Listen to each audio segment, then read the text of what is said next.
10 साल में क्या किया मोदी ये बता दें।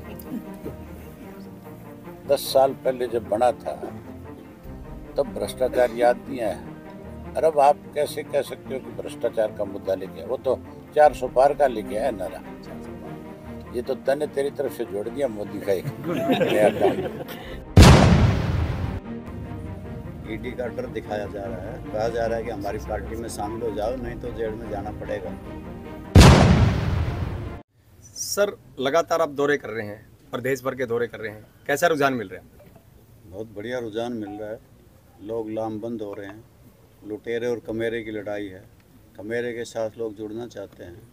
और पहले भी जब भी कमेरे और लुटेरे के मध्य में इस प्रकार की लड़ाई हुई, राजनीतिक तौर से कमेरे वर्ग के लोगों ने, बच्चे बूढ़े जवान जो किसी भी जात किसी भी धर्म से संबंध रखते हैं, उन्होंने कमेरे का साथ दिया।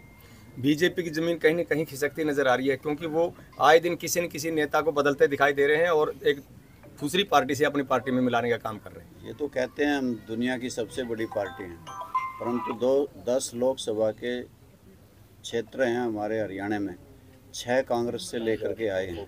इसी प्रकार से पंजाब की लिस्ट भी यही दर्शाती है, दूसरी पार्टियों के उतार के लाए कैंडिडेटों को भारतीय जनता पार्टी अपने उम्मीदवार बना रही है। और लगता नहीं ग्रास रूट से बीजेपी का कोई आधार गांव में शहर में है, जिसकी वजह से वो अपने कार्यकर्ता नेताओं पर विश्वास न कर कांग्रेस पार्टी में से लेके उम्मीदवार उतार रहे हैं। और प्रधानमंत्री नरेंद्र मोदी जी है जो ईडी की हो रही कार्रवाई को जो उचित वो ठहरा रहे हैं।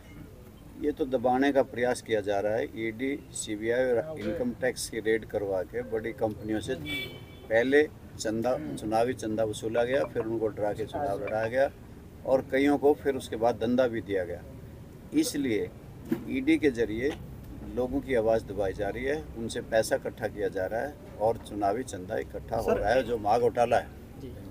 सर किसी भी प्रत्याशी के पास पहले तो ईडी के बारे में पता चलता है कि ईडी आएगी, उसके बाद वो बीजेपी में आ जाता अगले दिन। ये तो आपके सामने एक ज्वलंत उदाहरण है। कुरुक्षेत्र के नवीन जिंदल जी से पहले चंदा वसूला गया और फिर उनको वॉशिंग मशीन में धोया गया और फिर उनको कैंडिडेट भारतीय जनता पार्टी का बनाया गया। और मैंने पहले कहा कि 10 उम्मीदवार भारतीय जनता पार्टी ने जो उतारे हैं, उनमें से 6 कांग्रेस के। सर दिल्ली की मंत्री आतिशी ने भी है जो कहा है कि उनको थ्रेट है जो दिया जा रहा है कि आप पे ईडी की रेड होगी या फिर आप जो एक नहीं, उसका बयान भी आया है आतिशी का और औरों को भी। इसी प्रकार से ईडी का डर दिखाया जा रहा है, कहा जा रहा है कि हमारी पार्टी में शामिल हो जाओ, नहीं तो जेल में जाना पड़ेगा। सर इनेलो अपने जो लोकसभा के प्रत्याशी कितनी जल्दी उतार पाएंगे? हमारी कमेटी बनी हुई है, उन्होंने एक रिपोर्ट तैयार की है। चौधरी देवीलाल का 6 अप्रैल को पुण्यतिथि है, उसके बाद उस पर विचार करें। बीजेपी ने सबसे पहले टिकट जारी की थी और अब धीरे धीरे उन्हीं की कैंडिडेट वो बदलने जा रही है इलेक्शन से पहले। इसका मतलब है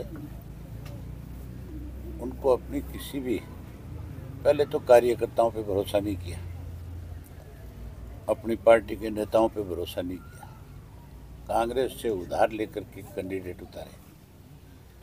अब जब उनका विरोध हो रहा है तो फिर कहीं बदलने की बात की जा रही है। ये मान के चलो, राजनीति में भरोसा हुआ करता है। जो पार्टी किसी पे भरोसा नहीं करे, लोग उस पर भी भरोसा नहीं करते। सीतारमण वित्त मंत्री हैं, उनके पति का एक वीडियो वायरल हो रहा है सोशल मीडिया पर। उनका कहना है कि इलेक्ट्रो बॉन्ड देश का सबसे बड़ा घोटाला बॉन्ड होगा और जो बीजेपी उसमें फंसती कहीं कहीं नजर आ रही है। अगर उन्होंने ऐसा बयान दिया है तो फिर सबसे पहले तो उनको अपनी धर्मपत्नी को विड्रा करना चाहिए था उस मंत्रिमंडल से जिसमें वो फाइनेंस मिनिस्टर थी,